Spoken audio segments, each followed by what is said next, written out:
on est en permanence dans les rapports humains. C'est une université, un restaurant. Moi, j'apprends tous les jours. J'apprends des fournisseurs, j'apprends des collaborateurs et j'apprends des convives. C'est un concret tellement vivant en permanence. Et c'est ça, moi, qui est mon kiff, quoi.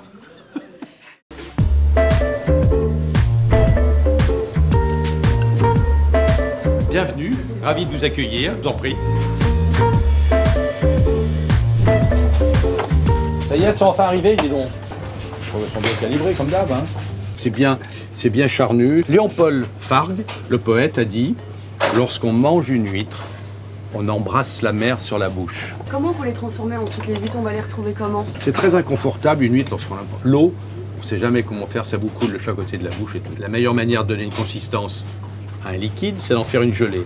Donc avec cette eau, on a fait une gelée. On réinstalle l'huître avec tous ces éléments, mais on a modifié la consistance des éléments. Voilà, donc.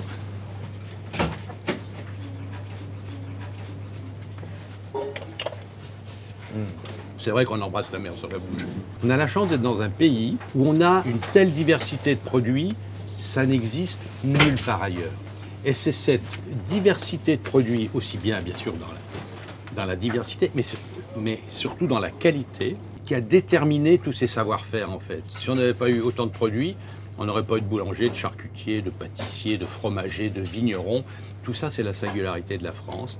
C'est parce qu'on a des produits que les femmes et les hommes ont décidé de les mettre en valeur. Et ça s'est fait au fil du siècle. Au moins, la gastronomie, ça englobe tous les savoir-faire que je viens de vous citer.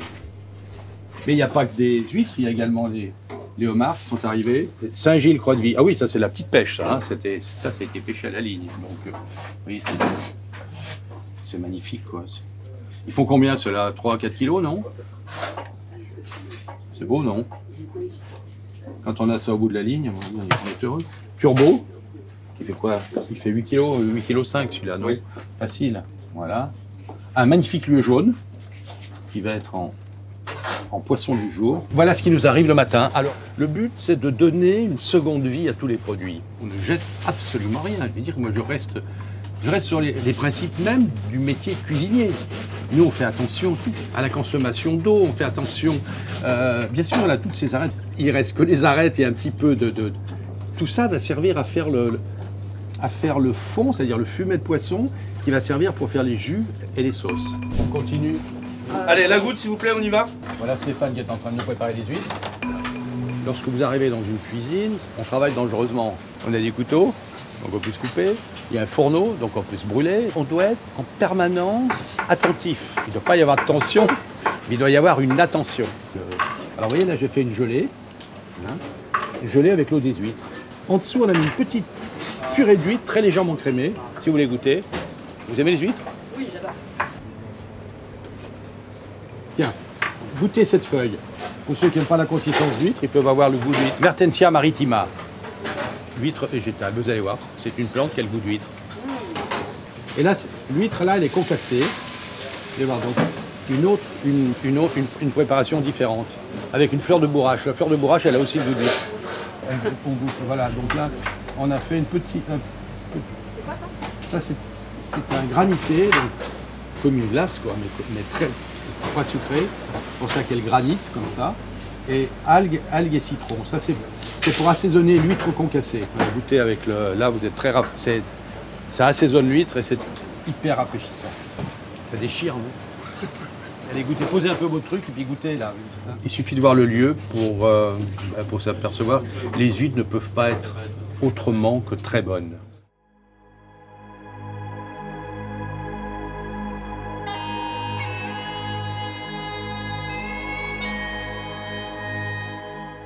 Alors ici, on est dans le fond de l'Abervrac, entre les deux ponts. Suivez-moi, on va aller sur les parcs. Aujourd'hui, c'est la marée d'équinoxe et on va aller voir les huîtres.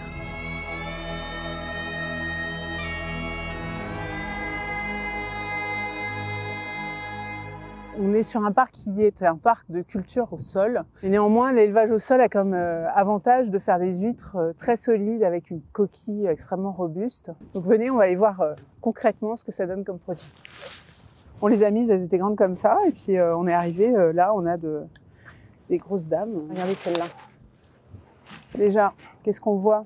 Toute cette dentelle à l'extérieur, c'est la pousse de printemps, parce que l'huître, elle grandit 2 fois par an, au moment où il y a le plus d'eau douce dans l'eau, donc c'est au printemps et à l'automne. Ça, c'est un signal qui montre que l'huître est en pleine santé. Le petit naissin sur notre collecteur s'est fixé sur le collecteur, c'était un petit point noir ici. Et après, de mois en mois et en saison, l'huître fait des cercles comme un arbre, avec à chaque fois 2 périodes par an, 2 grandes périodes par an. Celles-là, elles sont des grosses, elles ont 4 ou 5 ans. Ouais, c'est une très belle huître. Disons que c'est le mix entre la qualité du produit visuellement et l'expérience gustative qui résulte de la dégustation qui fait qu'un chef comme Guy plébiscite nos huîtres. C'est pour la singularité de la saveur des huîtres des Abers. Alors on parle d'huîtres naturelles en fait parce que ces huîtres sont issues d'huîtres nées en mer. Nos huîtres sont nées de la reproduction naturelle des huîtres dans le milieu et non pas d'un laboratoire ou d'une écloserie. Regardez ici, il y a un petit prédateur qui était direct au restaurant. C'est une petite étrille. Alors ici, on est sur le parc de la Baie des Anges où on vient voir des huîtres plates en poche. Parce qu'on varie les modes d'élevage et vous avez vu des huîtres de sol, maintenant je vous montre des huîtres de poche. L'avantage de la poche, c'est de les mettre à l'abri des prédateurs qui sont nombreux parce qu'on a les oiseaux, on a les poissons, on a les poulpes, on a les étoiles de mer. Vous pouvez mesurer la variété de rythme de croissance parce que toutes ces huîtres nées le même été, vous allez avoir des toutes petites et vous allez avoir des grosses. Donc ça vous montre l'étendue de rythme de croissance et la manière dont nous, ostréiculteurs, allons nous adapter à cette variété de morphologie, de prise de taille, et non pas l'inverse. On ne cherche pas la productivité, on s'adapte. Regardez les petits poissons.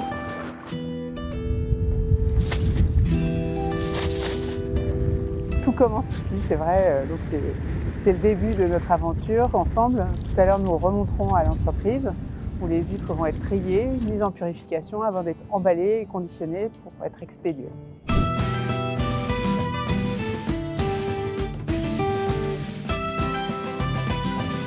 Denis, tu t'en as beaucoup à remettre à l'eau? Non. Alors là, c'est la remise à l'eau des huîtres d'emballage du jour, mais on va aussi mettre à l'eau les huîtres qu'on a vues sur le parc qui vont être pêchées puisqu'elles sont arrivées à maturité.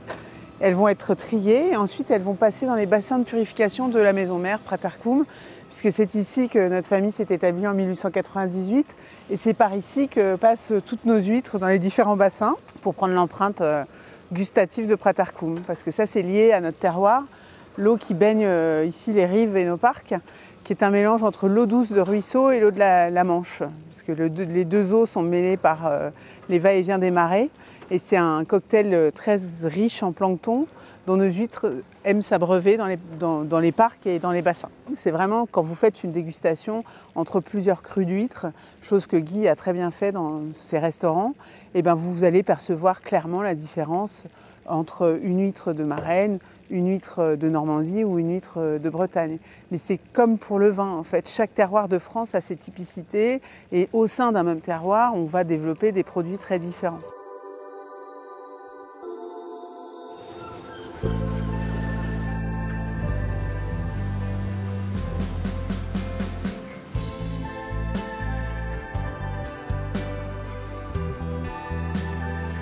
Je propose qu'on aille préparer la bourriche pour Guy Savoie.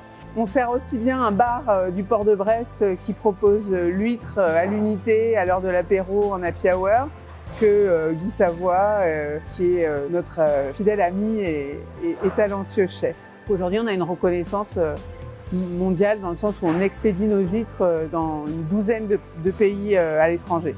Alors ici, ce sont les huîtres qui étaient en purification dans nos bassins pendant 48 heures minimum pour garantir leur qualité sanitaire, qui sont sorties de l'eau chaque matin. Et donc là, on va pouvoir préparer la confection de la bourriche pour Guy Savoie. Là, on les sonde pour s'assurer qu'elles sont bien pleines. Je les entrechoque délicatement. Et ensuite, on les conditionne toutes dans le même sens. La partie arrondie vers le bas pour conserver l'eau, pour que l'huître se conserve et soit dans de bonnes conditions de survie.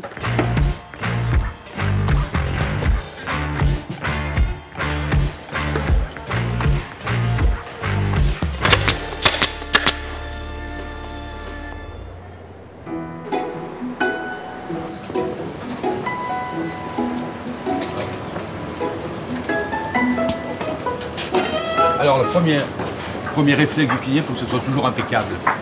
Qui est là? Vous pouvez me faire une petite présentation? Laurent, le plus ancien de la maison, 32, 3. 32. Louis, 3 ans toi, hein? 3 ans. 3 ans déjà, bon, c'est la succession qui arrive. Gilles, qui lui est au pas, c'est-à-dire c'est lui qui vérifie tous les plats qui partent.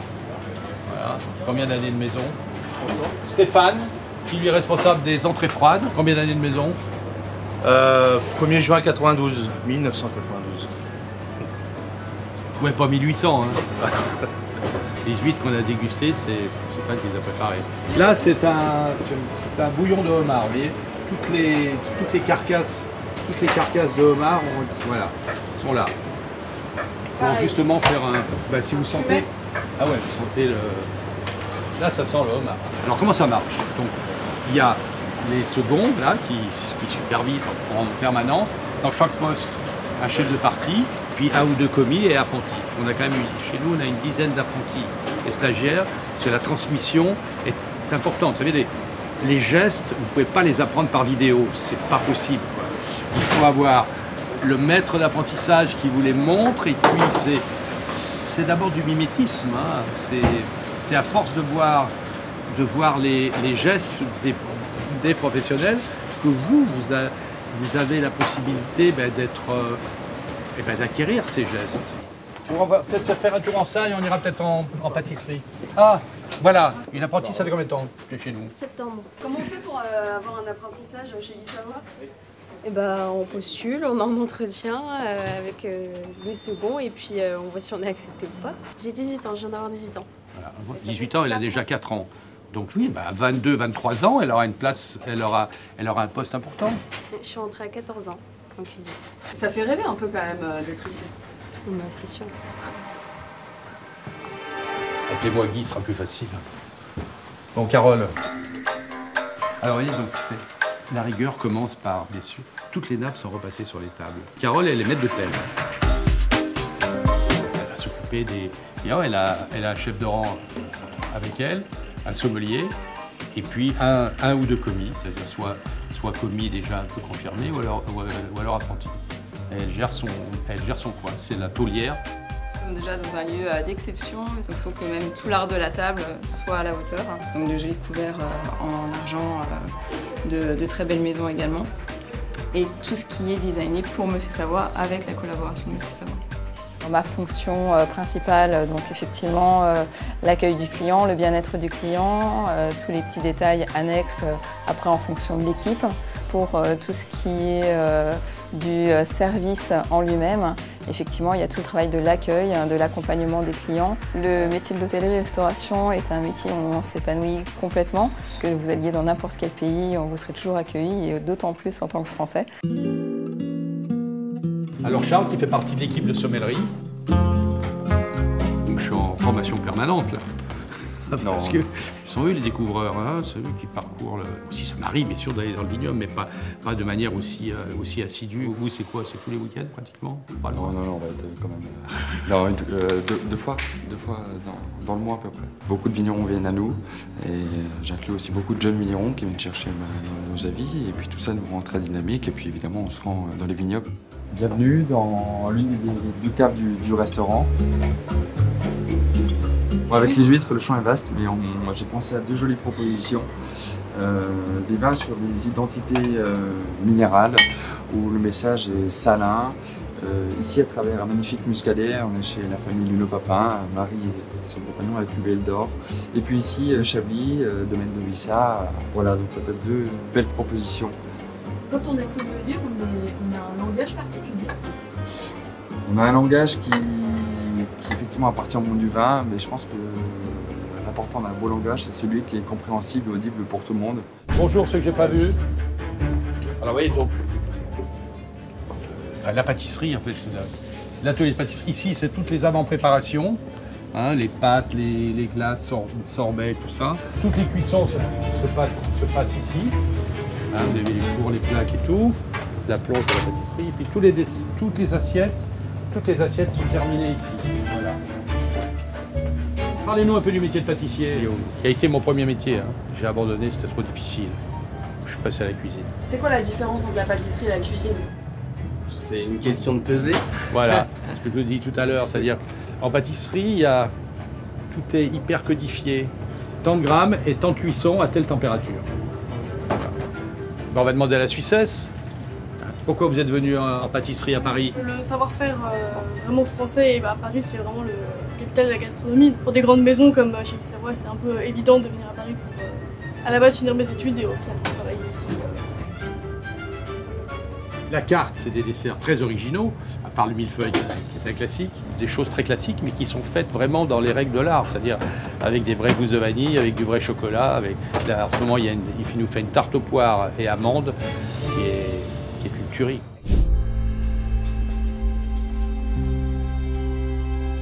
Lorsque vous êtes installé là ou là d'ailleurs, parce que même souvent la vue est meilleure lorsqu'on est un peu en retrait. Vous ressentez quoi quand la salle se remplit, vous voyez les gens, c'est quoi votre C'est bien, un restaurant se fait pour être animé, donc c'est une ode à la vie. Hein. On est en permanence dans les rapports humains, c'est une université un restaurant. Moi j'apprends tous les jours, j'apprends des fournisseurs, j'apprends des collaborateurs et j'apprends des convives. C'est un concret tellement vivant en permanence. Et c'est ça moi qui est mon kiff, quoi.